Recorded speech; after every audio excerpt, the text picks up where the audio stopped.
Hey guys, begin with another YouTube video with a pretty exciting model for you guys today. Today we're going to be taking a look at the Walter WA2000. Walter is known specifically for their handguns mostly, but they had some one-off prototypes for other guns, a couple SMGs, and most famously this sniper rifle here. This is a very, very popular sniper rifle. Because it's got this weird futuristic look to it, it's chambered in some pretty stout cartridges, and it looks good. It's got that right blend of wood and metal components. Now then, this is my first attempt at building a WA2000. This is complete version 1. We'll actually be taking a look at complete version 2 today inside of LDD, but all the renders that I have are of the first version itself. So here we have the actual gun in its kind of completed form. This is 1-to-1 as best to my ability as I could do it, with a lot of stud transitions going on that are they're pretty intense stud transitions, to be completely honest with you guys. You can probably look at it and see right now the amount of stud transitions going on here and there and realize exactly how much work went into making this. The reason behind making this is actually, believe it or not, Modern Warfare 2. I had all sniper rifles from that game built except for this WA2000. The Barrett M107 is that's a pretty easy thing to get. I just have to change a couple of things around on my most recent Barretts and stuff like that to make it look like the one from the game. The M21 EBR, I've just freshly went back through and updated, so I've got it from the game as well. The Intervention I've got from that game. I built that a long time ago. That model still really stands up to this day. And that would leave this, the fourth and final sniper rifle from the game, the WA2000. So this is what it looks like inside of Studio 2.0 by Bricklink. I feel like I need to sneeze, but it's like... sorry about that, guys. Allergy season and even sleeping with the window open. So this is what it looks like inside of Studio to Bricklink. I've got a rendered image in 4K from the other side as well to kind of show off some of the other details that are going on. And like I said, we'll be taking a look at the gun inside of Studio 2.0 today. This is the complete first version, but the one that we'll actually be looking at is the complete second version. You can see I did include the bipod on the complete second version, as well as a scope. I feel like I might need to sneeze again, but I'm not entirely sure.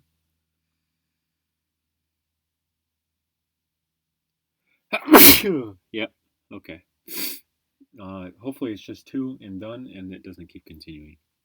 The scope is designed by a community member by the name of Plackbar. It came from a community AR-15 file from my different usernames Discord server.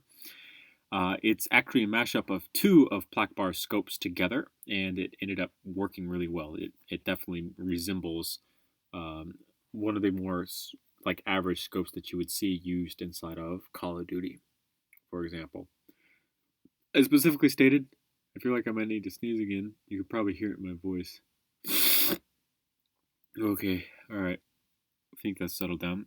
In Modern Warfare 2, a lot of the scopes have lens caps over them that flip open, and they've got a ugly face on the inside of them. I'm not going to go that far with replicating it because that's kind of hard to do, and I think it detracts from the overall cleanliness of the actual scope itself. But this is what we got out of the actual WA2000 itself. So, like one of our famous brethren says, we're going to go from tip to butt. We have the muzzle brake up here, just a 4-wide muzzle brake. It's been locked into this metal receiver. This metal receiver is supposed to go all the way down, but I was too lazy to, go back through and do that, so no big deal. The barrel here is fluted. I tried my best to show this by using plates, so it retains 2 stud wide, but there's a line going down it on top and bottom to try to resemble the fluting. This is 2 stud wide. This is 2 stud wide, this is 3 stud wide, this is 4 stud wide, and then the top or rail up here is 2 stud wide. This bipod is actually designed to be adjustable to slide up and down the rail. I did not do that for the sake of this model. The bipod does rotate outwards so that you can actually use the bipod, but we'll have to find out which one of these plates it actually is that rotates. It's this one. So we should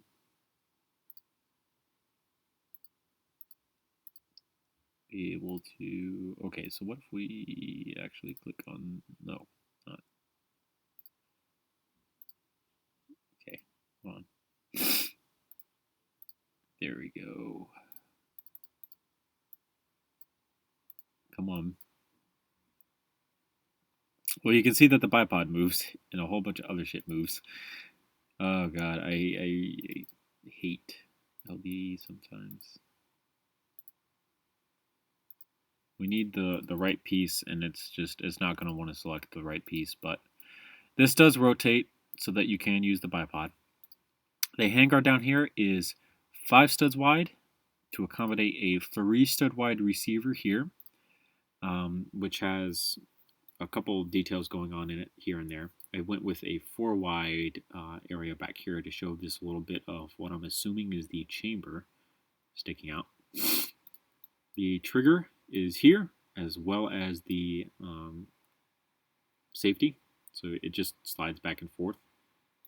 The grip here, I didn't want to offset this by a couple studs, so in grip building, if it's 4 studs wide, you try to offset studs so that it makes a more octagonal shape when you hold it in your hand and it's more comfortable. If you don't really have the room or the luxury of doing that, you can narrow the grip down to 3 studs, and it would still be pleasant to hold because it's not as thick as 4 studs. So I ended up making the grip 3 studs wide, which then very cleanly, using these curved pieces here, comes into a 4 stud wide stock. This is the same type of method that I actually used on the OP, the L96, to go from its stock to its grip in a very clean manner that did not really create any issues. You can see from this angle, you can't even really see the shadow, so you can't even really tell. And then from this angle, you can see where it happens, but because it's in such a clean manner like this, using slopes, it's not very distracting to the overall look of the weapon itself. This is a 4 stud wide undersection of stock. We have a single stack magazine here with the magazine release in place. You can push on the magazine release and drop the magazine. It's no big deal. We have the cheek rest up top here. This is probably the most comfortable cheek rest I think I'd ever make, honestly, because just look at it. It looks so comfy. We have the shell ejection port on this side. It goes from 3 studs wide to a 4 stud wide section back here with 4 stud wide section here as well. And then we have our butt pad itself. Our butt pad's 4 studs wide with these plate bow sections in the back to give it that nice rounded thick shape to it itself. Firing a large cartridge like this requires a pretty big rubber butt pad.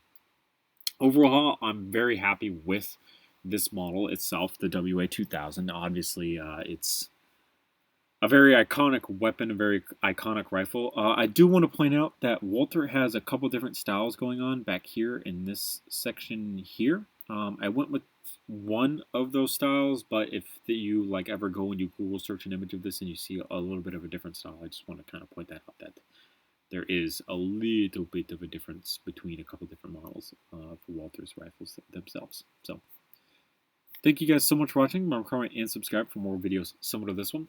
I will see you guys later in another YouTube video another time. Thanks for watching.